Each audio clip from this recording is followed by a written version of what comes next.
to Live from the Lakehouse. This morning you thought you had enough? Trust me, there's still more coming today. We have an amazing time, an amazing show for you today with my co-host here again, Holly. Hi, and Jimmy. Holly is going to do a lot of great things for us again today, right? Yeah, so we're going to have some great conversations with some fantastic guests. And the first one that I want to introduce you to this afternoon is Michael Milirud from Product Management at Databricks. Michael, it is great to have you here. Thank you for having me here.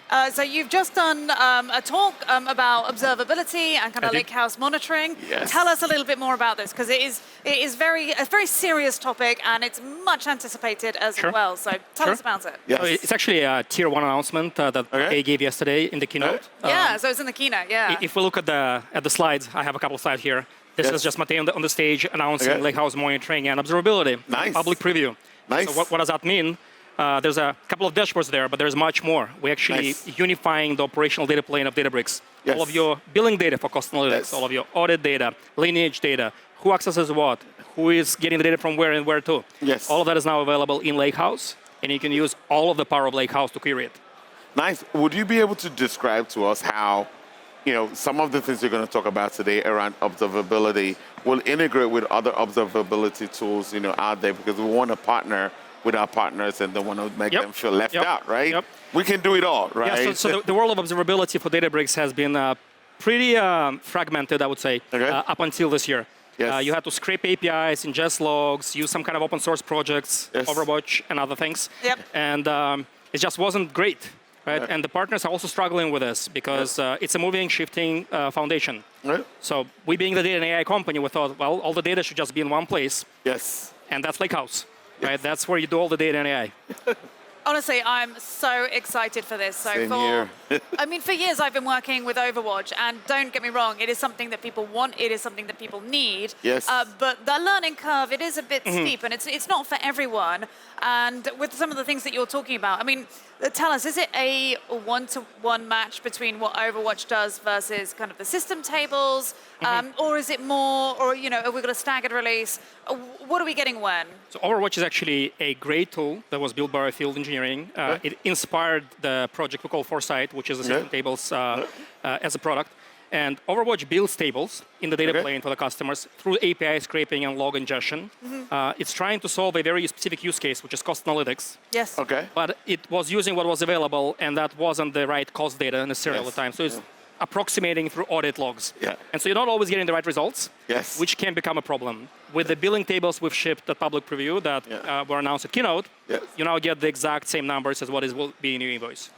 So, this is absolutely fantastic. So, because again, some of the challenges that you have, you can quite easily figure out how much something costs in terms of DBUs, Databricks units.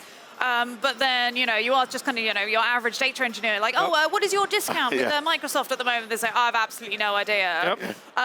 Maybe they shouldn't know. Maybe only the billing admin should know. It's privileged information. Absolutely. And then again, from the Databricks perspective as well, it's kind of like, what is our Databricks discount? And it's like, well, I can probably find out, but it's going to take me about half a day to figure it out. And it's not always the same for every customer. And, it's not always linear either. Cost is a very complicated problem. Yes. There are lots of different things happening in that pipeline. Yes. We're going to simplify all of this by just giving you the data, including the pricing, so you can track all of this. But the beautiful thing is we can forecast.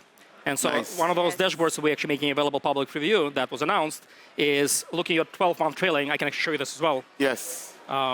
It's right here. And so this is looking at the last 12 months of usage. Oh, that is great. And you can see the rise of ML as it's going up. Yes. Right? Because everyone is now doing AI, because ChatGPT and Dolly. And Lakehouse IQ and all other things. And so you can start having the conversation with your CDO. Where am I going to be in 6 months? Per line of business, data analyst, data engineer, ML practitioners, all aggregate with anomaly detection if you want to alert on it, all the way to page duty. That's absolutely fantastic. And if you're not too familiar with kind of the suite of products that we have with Databricks, alerting is something that is part of the Databricks platform. So it's not like you have to set up something new. It integrates with things like paid. I don't know if you'd really want a pager duty for pricing, but maybe you do. Maybe you don't like sleep. It depends how sensitive you are. Yeah, that's true. That is true. But you could have a Slack message, pop yourself and be, say, oh, by the way, we're 10% of our projections. Might want to look into that. And it's not just cost. We're also doing audit and lineage.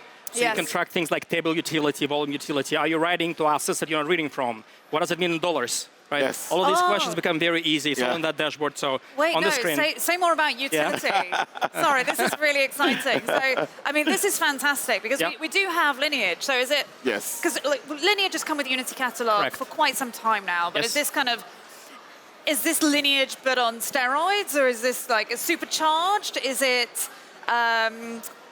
Is it more kind of like the intelligence to the data? So Unity Catalog has brought a whole bunch of governance, which is controls and observability, and Lineage falls under observability part, right? The UI piece is showing you what's happening now and in very recent past. Observability gives you the full view historical, even a year out. Oh, okay. Oh, fantastic. One of the questions that my customer might want to ask, as we start to push this out in the field is, do I need Unity Catalog to be able to do observability, right? And also, how can I make sure my team is all enabled in terms of what exactly is it that we want to measure, right? And can I create like T-shirt sizing, and would observability allow me to be able to monitor those different T-shirt sizes? Absolutely. In fact, we want to help you migrate to Unity Catalog. Okay. So when you turn on system tables, you have operational data from all of your data assets in Lakehouse. Nice. Not just those managed by UC. Okay. You only need to have one workspace with UC. Okay. And that's to govern access, because it's privileged information. Not everyone should have access. It's admin by default. They can grant access to others and create views, scope it down to workspaces, scope it down to other things. Yes. I mean, some of the things that a lot of people will be also talking about is around LLMs, generative AI. Yes. And that's been the topic. Yes. At this event. Do you think, as part of observability, we'll be able to measure some of the models that some of these people are running, and also help them understand the cost of running the model? Because so the story is actually beautiful both ways. Yes. We'll get more monitoring through Lakehouse monitoring, data quality of tables, and that will help us track quality of models. Okay. But we can also use AI in Lakehouse to make sense of observability. Because observability is a data and AI workload. It's a lot of operational data. Yes. You ask questions. Lakehouse IQ will let you do that in English. Oh, Lakehouse IQ. DB SQL, Lakehouse IQ. Yeah. Oh my goodness. And then you can do Python ML to do forecasting like this dashboard does with jobs. Chef kiss. And then serverless, because it's a very sporadic workload with intense compute requirements. Yes. So that only spans DBUs when you need to. Nice. That's absolutely fantastic. So the dashboard that you had, there were some forecasts in there, and there were some barriers. Are these the kind of, do these forecasts come kind of pre-canned? Is like, are there a way for people to get hold of these models? Because obviously we have access to a lot of data and like how to predict. Like we even do a lot of predictions internally. I don't know how much I'm allowed to say here, but obviously we predict lots of things, and not to brag, but we're actually pretty good at it. Yeah. Like, are we able to share these kind of techniques with customers? So that's another announcement I want to make, is we're making this public. On Databricks.com/demos. We call this DB demos. And so here's the QR code and the link. You can get this in your account today. Import it, run it. It's a scheduled job. I can actually show you that as well. It's a scheduled job that runs there we go. every single day. That's good. That's good. And then produces you those outputs. So that can help with the forecasting, can help with the analysis. It will look at your 12-month trailing and give you a forecast for 6 months out. So outside of pricing, are there any future components that are going to be a part of our observability, right, that we should get customers to start thinking about outside of just pricing? Pricing is good. Yes. A lot of C-level executives want to make sure they're not overspending, which is always the question that they want to ask. Like, look, I have this data scientist who's gone rogue, right? And he's spun off all these different clusters, and it's costing us money, right? So would we be able to, in the future, help in controlling those type of costs? They usually don't go rogue. They just don't know what's going on. So they need observability to self-service. That's actually a big part of this vision, is that with UC, you're able to govern access, and people can self-serve without seeing other projects' operational data. Gotcha. We're also building controls. So you have runaway controls, late jobs, runaway queries, those things. If you want to go beyond governance, or you build custom webhooks, and you run on an alert based on system tables, and you run any code, really. Yeah, I mean, you mentioned about kind of data scientists growing rogue. I know. Realistically, what it is someone like me. I'm like, oh, I'll spin up a cluster. I'm doing a big job. Yes. And you're just kind of not really thinking about it, and you forget to put on auto-terminate, and you wake up a kind of a cold sweat at 2 in the morning because you've left like a 100-node cluster on, and you're frantically trying to find your laptop. Happened to me. Yeah, it's happened to us all, right? It's happened to a lot. I mean, you have a cluster left running, and the person who owns the cluster is on holiday. How do you get to them, right? So if there's a way that we can auto-magically, figure out a way to be able to control these costs, I think that's what a lot of, it looks like magic, but it's just AI. It's trained on what you've been doing before to forecast what you should be doing next. Yeah. And if you deviate, it can either send you an email, a Slack, or maybe just pause that cluster. Yeah. So you brought up a great note in terms of if we know that this is a rogue job, is there a way that we can shut it down even if the owner of that cluster is not available? Yeah, so go and look at the session that I just did. Awesome. The recording is called Simplifying Lakehouse Observability. Yes. Some of the things you can look at is how much am I deviating from, say, P90 of what the job is supposed to be costing or taking time. Yes. And then you can alert on those things. Okay. And folks can go and take a look before it becomes a big issue. Okay. Yes, and I guess for everyone at home right now, in terms of going and looking at, the recording should be available in about 24 hours, I think, the recordings. The recordings. The recordings. The talks. Yeah. They're either 24 hours or they'll be available early next week. So you can go and have a look at that and see the full extent of this. I think it's something we've talked a lot about cost. Everyone cares about cost. Yes. But when you do identify something that is a bit pricier than you expected, do you also get like Spark metrics or just kind of like utility metrics with this? You know, is it meant to cost this much, or have you got some bizarre, some bizarre things going on? Observability is like peeling the onion. At the very top, people get hurt because cost. But then they say, hey, how do I fix this? I still need the business to run, right? And they look at efficiency analytics, saying, what can I optimize? Am I over-provisioned? Or maybe something was too slow. Am I under-provisioned, right? And so we are shipping also tables around compute utilization that's coming later this year. Okay. Oh, wonderful. And there's a private preview, so get in touch with us. We'll be happy to help. That is awesome. So what other components should we be expecting? What are some of the other amazing news we should be observing? Since you're leading this product, what would success look like for you? Like, all your customers are taking advantage. I've been building observability most of my career. And I kept running into the same wall every single time. First it was the data wall. The data was too big. So I went to the data organization. And then it was the AI wall, because the data organization didn't know how to do AI, and it was a different part of the world. So finally in Lakehouse, the two are together as a couple. And the big new thing is that observability is a data AI workload. You can solve it directly inside Lakehouse. I love it. I love it. I think these are some of the things that it's going to continue to build out and help us build out a platform from just this Spark, Creator, ML Flow, or Delta Creator, to really adding value, for our customers, not just cost and management and monitoring and so on, but how a business user, if this information can be chunked up into a Power BI, for example, how can I, as a cost management person, say, okay, you know what, this is the VM, this is the environment, this is the workspace, let's try and dig in a little bit deeper to figure out what is actually costing this thing to really spike up, I think. Yeah. Although I don't know if you've fully thought about kind of the elephant in the room here. So part of my job is to go in to do optimizations. And sometimes I do a really good job and it makes me exceptionally unpopular. You might be at risk right now of being the most disliked person in all of our it's a common misconception that optimizing cost leads to less revenue. Yes. It leads to more revenue for both parties. Oh, so don't get me wrong, it is the best thing for the customer. Absolutely. Like, we want you to have... My customers love it when they optimize and see that, okay, you know what, he's coming in, he's helping us out, to optimize, the platform. It gives them enough confidence to say, okay, you know what, because of the tools that are already in place by Databricks, Databricks is all about us being successful, not just from an implementation, but also from a cost standpoint. And it allows more workloads to be brought onto the platform. So we want to really be that trusted advisor, for them and say, okay, you know what, with tools that is integrated, as part of Databricks, observability tools integrated to Databricks, we want to make it successful. That's really our goal. So in terms of your vision, as you start to go into the next phase, what are some of the things that you would like to focus on as you start to build out this observability integration into a Databricks? So we're a platform, Lakehouse is a platform. And I worked on several platforms, Windows, Power BI, Azure, and every single time observability was a viral growth accelerator. Because once you can trust the data, once you understand what's going on, you want to build more. Right? Without the platform is kind of, I don't know what happened last quarter. Should we invest more? Right? So you need the visibility. It's a must-have. It's like security. It's a fundamental. And so we need to make sure that all is squared away Okay. And when you come to Lakehouse and you build your Lakehouse apps, yes, you're able to do it. When you ask questions in English using Lakehouse IQ, yes, you can do it. Yes. So that every person in your data and AI organization and beyond, yes, the software engineers who now depend on this every day, they can all just speak English to Lakehouse and say, hey, Lakehouse, what happened to my data source? Is this report correct?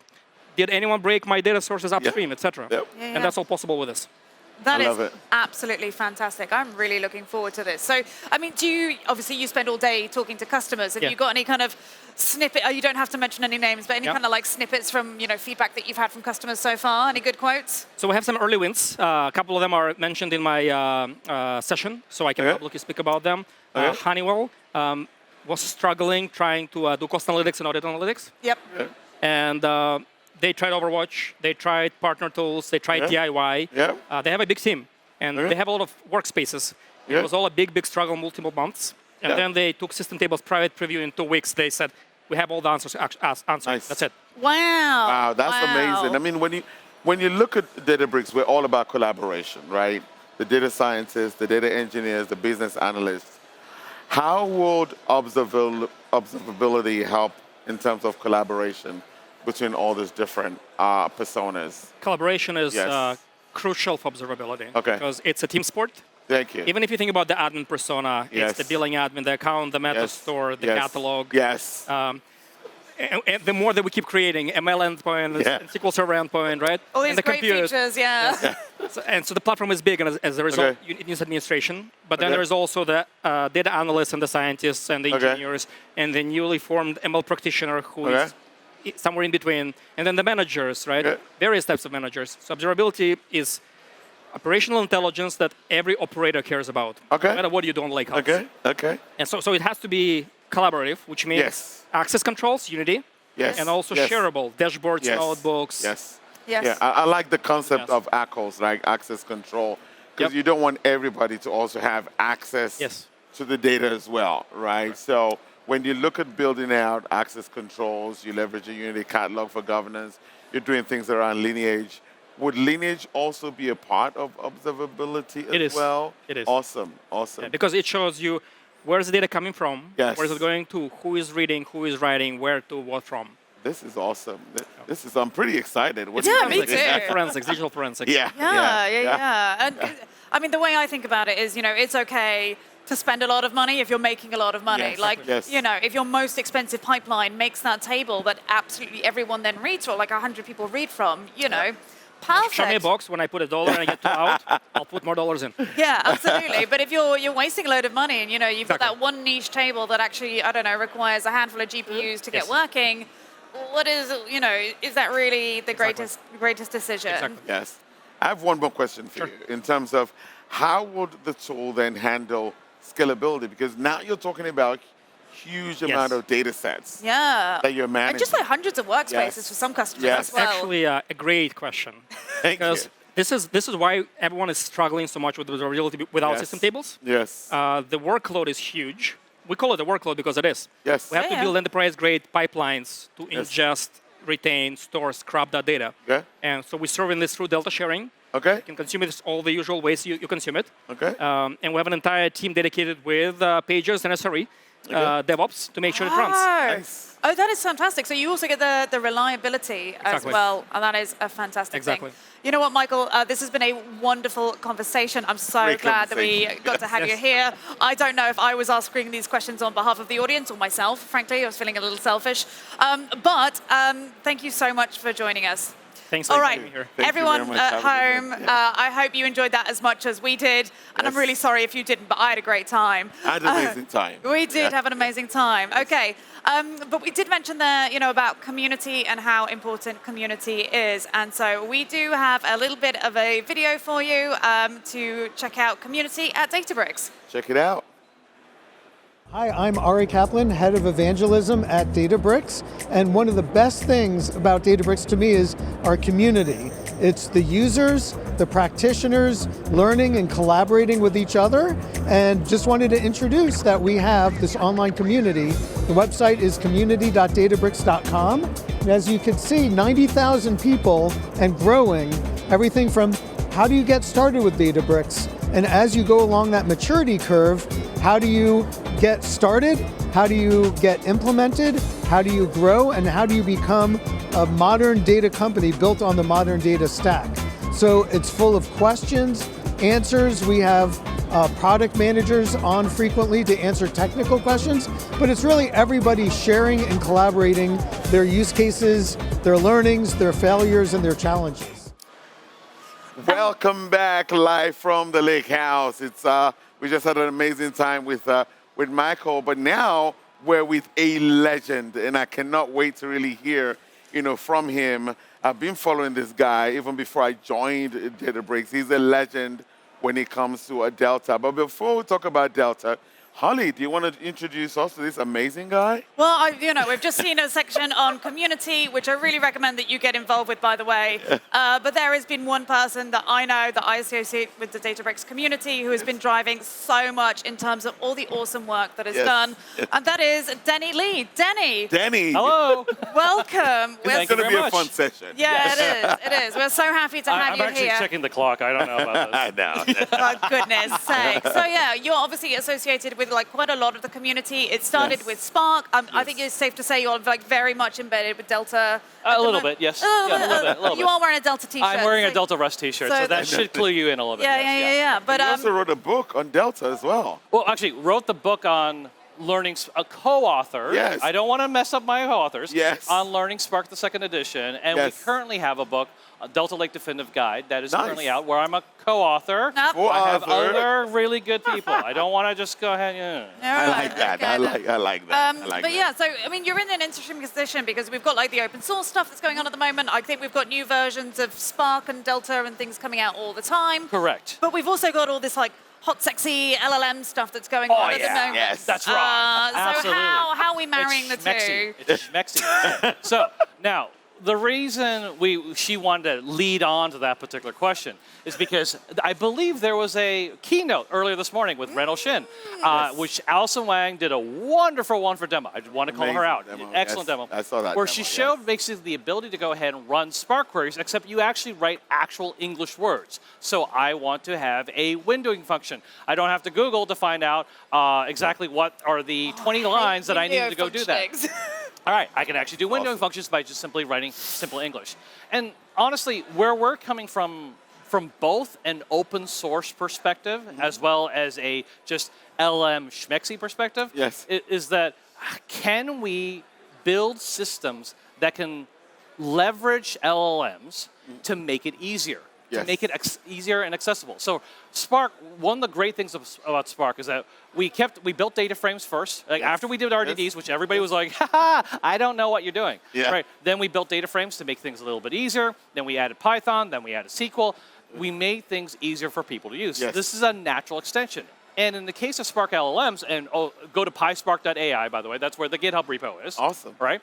You'll be able to go ahead and we have so much really cool Spark knowledge from the community that we can go ahead and train these LLMs. So then that means Spark itself can actually generate the code behind the scenes to give you your plot, to do your transformations, to your window functions, and frankly, you don't even need to understand those words. It's just more like, I want a graph that does this, bam, it's able to go do that for you. And so we see that for a lot of data engineering, data science in general, that we're going to want to leverage the community itself because of all the great knowledge that they have to go ahead and actually make this much more accessible to everybody else. And that's what's the cool thing about it, because you're talking about community, you're talking about open source. I'm going, yes, a lot of the community work together to provide really good pandas knowledge or really good Spark knowledge or Python knowledge or Rust knowledge. Yes, I got to talk about Rust, right? So because we are able to do that, we can have the community leverage and help each other even more. So that's really cool. Yeah. How are you managing that community? You brought up a great point, because again, sometimes people go, oh, it's difficult for me to get going. I don't know how to start. But I think building this community is really what's going to get them there. How can they start to be a part of it? Okay, so one of the things that I advise almost everybody when it comes to community, is the fact that it's one person at a time. Everybody thinks community is a process. It's a metric. Okay? No, it's a developer that has decided that they want to take a career risk themselves to go ahead and try to work with your product or your project or your open source feature. Well, guess what? If they're going to go ahead and take a risk like that, you have to respect them back. Okay? That's a very important aspect here. And so for everybody that we're working with, whether it's the Rust stuff or with the LLM stuff, any of these systems, it meant that we actually had to work with each individual person. Help them get better. Help them communicate better. They can be loud like me, or they can be a geek, right? Doesn't matter. Help them get better. Then they themselves are the ones who will then all start advocating. So that way you actually scale. So even if you want to make this a process perspective, fine. You can scale this way because you've taught the idea of how to treat other people, how to help other people. That's a super important aspect. I absolutely love that. And I mean, I know there's like different ways that you can get involved. There's Slack channels that you can get involved in, which I really like. But you also do. I don't know why you're laughing. I genuinely do. Oh, no, sorry. My bad. We're not judging. Well, you also do quite a lot of events, don't you? So I know you take care of like a lot of Americas, and occasionally we see you in London as well. You haven't given me a good curry yet. All right. I'm leaving that all on you. Fine, okay. I need to take Denny out to better restaurants in future. Just come to DC, I'll take care of it. Oh, yeah, thank you. At least he will take care of it. I will take care of it. I mean, are there any other way? I mean, is it meeting people in person to chat about it? Is it online? Is it through GitHub? It's actually all of the above, right? Okay. In other words, like, for example, when you're at GitHub, actually you can build really good relations just on GitHub alone. Right? Because it's a good bunch of geeks talking together. They're going ahead and solving problems. Do we want the method to be called this? Do we want the property to be called this way? These are actually really good conversations to have with people. Slack is more, fun, more informal. Maybe I'll use that word. Okay. A higher proportion of emojis. Yes, much higher proportion of emojis. But the reality is also having a lot of sessions in person, because the reality is, as much as we try to do a lot of things virtual, right? You're not going to know the person behind it. No. So actually having these physical things, like meetups, like this awesome conference. This is the way to actually start talking to people. A lot of people say, you go to conference so I can learn from the best. Don't get me wrong. No. That's a good idea. Talk to people. Right. It's about talking to people. It's about us talking together right now, for example. That's the whole point of it. Yeah.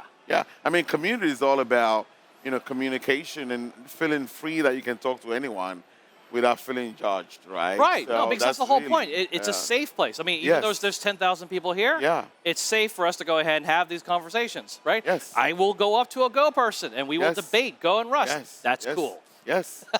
And that's also exciting about an event as big, as this. You get to meet different, at least for me, get to meet different customers, understand their use cases, how they're using, Databricks, and this is how you really build a community, not just of technical geeks, but also architects, chief data officers, all those executives that have data in front of their name. If they're looking at a way of transforming the way they do business, they need to understand how to be data literate within their organization. Exactly, and that's the key thing about data literacy, right? Yes. Everybody keeps on using that terminology like it's some formal thing, and I keep telling people, that's right. But how do you get data literacy? You start talking to people, working with people, and understanding that they themselves are taking a career risk when they decide that they want to go for data. Yes. Literacy is all about understanding and not feeling like, I don't know much enough. If you don't know much enough, go chat GPT. You'll be okay. Exactly. I mean, I think that's kind of like maybe the biggest mystery that people have is like, Holly, I could never know as much as you, and it's like I don't actually know a lot. Like I think a lot of people, they don't know maybe as much as everyone thinks, and everyone's got to start somewhere, and it's always great to see people learn. So I want to say thank you very much, Denny, for joining us today. This has been amazing. This has been a lot of fun. I can't believe this is my job. Thank you. Thank you. All right, then, for everyone else, thank you so much for joining us. We have another session for you now. And then after that, Jimmy and I will be back with some more guests. And again, we'd still love to see your photos. Yes. What is it like where you're dialing in from?